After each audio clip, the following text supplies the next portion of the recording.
Using leak detection fluid is a common, intuitive, and economical method.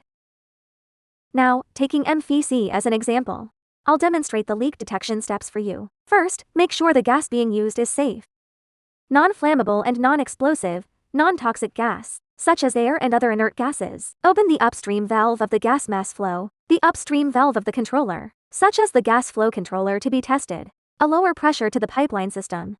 Apply the leak detection liquid evenly to all interfaces of the system, including the inlet and outlet of the MFC, the VCR pipe welding joint. Observe whether there are bubbles, to see if there are any bubbles. No bubbles mean no leakage. Bubbles indicate leakage. Tighten the leak with a wrench. After tightening, recheck for leaks with leak detector. If there are no bubbles, it means no leakage. Finally, use a clean tissue to wipe off the remaining leak detection fluid.